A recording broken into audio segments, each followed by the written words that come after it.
RSS സൈദ്ധാന്തികൻ TG മോഹൻദാസിന്റെ arrest സംസ്ഥാന സർക്കാരിന്റെ നിവൃത്തികേടുകൊണ്ട് അർജുൻ ആയങ്കിയുടെ അറസ്റ്റിനു പിന്നാലെയുണ്ടായ ജനരോഷം തണുപ്പിക്കുന്നതിന്റെ ഭാഗമായുള്ള രാഷ്ട്രീയ അഡ്ജസ്റ്റ്മെന്റുകൾക്കപ്പുറം ഒന്നുമല്ലെന്നുള്ള അഭിപ്രായം ശക്തമാകുന്നു.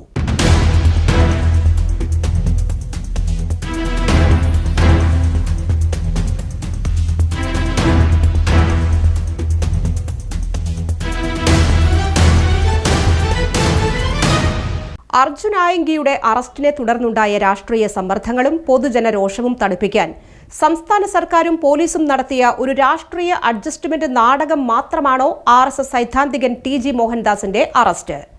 രാഷ്ട്രീയ നിരീക്ഷകർക്കിടയിലും പൊതുസമൂഹത്തിലും ശക്തമായി ഉയരുന്ന ചോദ്യമാണിത്.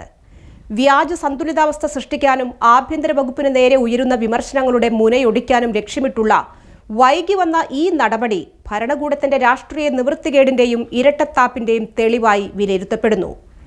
ഡൽഹിയിൽ ജന്തർ മന്ദറിലും മറ്റും നീറ്റ് പരീക്ഷാ ക്രമക്കേടുകൾക്കെതിരെയും വിദ്യാർത്ഥി പ്രക്ഷോഭങ്ങൾക്കെതിരെയും പ്രകോപനപരവും സ്ത്രീവിരുദ്ധവുമായ പരാമർശങ്ങൾ TG മോഹൻദാസ് നടത്തിയത് ആഴ്ചകൾക്ക് മുൻപാണ്. കലാപാഹ്വാനത്തിനും സ്ത്രീകളെ അധിക്ഷേപിച്ചതിനുമെതിരെ പരാതികൾ ലഭിച്ച് ദിവസങ്ങൾ പിന്നിട്ടിട്ടും FIR രജിസ്റ്റർ ചെയ്ത് 10-ലധികം ദിവസമായിട്ടും അദ്ദേഹത്തെ ചോദ്യം ചെയ്യാനോ അറസ്റ്റ് ചെയ്യാനോ സൈബർ പോലീസോ സംസ്ഥാന പോലീസോ തയ്യാറായില്ല.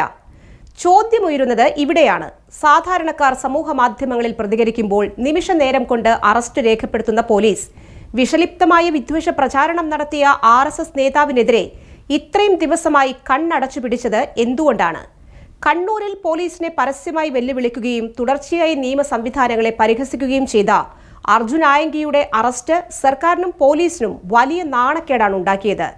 ഭരണകക്ഷിയുടെ സൈബർ പ്രൊഫൈലുകളുമായി ബന്ധമുള്ള കുപ്രസിദ്ധ കുറ്റവാളിയെ പിടികൂടേണ്ടി വന്നതോടെ സർക്കാരിനെതിരെ ക്രിമിനൽ സംരക്ഷണം എന്ന ആരോപണം ശക്തമായി ഉയർന്നു. ഈ ആരോപണങ്ങളിൽ നിന്ന് ശ്രദ്ധ തിരിക്കാനും ഞങ്ങൾ ഇടത് വലത് വിവേചനമില്ലാതെ ആക്ഷൻ എടുക്കുന്നു എന്ന് വരുത്തി തീർക്കാനുമുള്ള പെട്ടെന്നുള്ള തന്ത്രമായാണ് തൊട്ടടുത്ത ദിവസം TG മോഹൻദാസിന്റെ അറസ്റ്റ് അരങ്ങേറിയത്. മുൻകൂട്ടി ആസൂത്രണം ചെയ്ത രീതിയിൽ 10 ദിവസത്തോളം അനാസ്ഥ കാട്ടിയ ശേഷം അടിയന്തരമായി അറസ്റ്റ് നടപ്പിലാക്കി. അതുപോലെ ആയങ്കിയുടെ അറസ്റ്റ് വാർത്ത കത്തി നിൽക്കുമ്പോൾ തന്നെ മോഹൻദാസിനെ കസ്റ്റഡിയിലെടുത്തത് ജനരോഷം തണുപ്പിക്കാനുള്ള നീക്കമായിരുന്നു. ഇതോടൊപ്പം എടുത്തു പറയേണ്ടതാണ് സൈബർ പോലീസിന്റെ ഇരട്ടത്താപ്പും പൊതുജനത്തിന്റെ രോഷവും.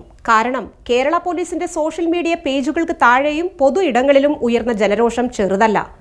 ചെറിയ രാഷ്ട്രീയ വിമർശനങ്ങൾ ഉന്നയിക്കുന്ന സാധാരണക്കാരെയും യുവാക്കളെയും രാത്രിക്ക് രാത്രി വീട്ടിൽ കയറി അറസ്റ്റ് ചെയ്യുന്ന അതേ പോലീസ് പരസ്യമായി വെടിവെപ്പിനും അക്രമത്തിനും ആഹ്വാനം ചെയ്ത നേതാവിന് മുന്നിൽ നിഷ്ക്രിയരായി നിന്നു.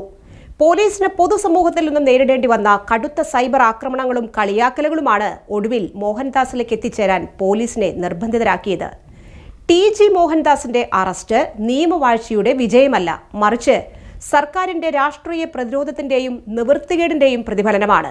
കുറ്റകൃത്യങ്ങൾക്കെതിരെ ഉടനടി നടപടിയെടുക്കുന്നതിന് പകരം ജനരോഷം ഭയന്നും രാഷ്ട്രീയ സന്തുലനം നോക്കിയും മാത്രം പ്രവർത്തിക്കുന്ന പോലീസ് നയം ജനാധിപത്യത്തിനും നിഷ്പക്ഷ നിയമവാഴ്ചയ്ക്കും കടുത്ത ഭീഷണിയാണ് സൃഷ്ടിക്കുന്നത്.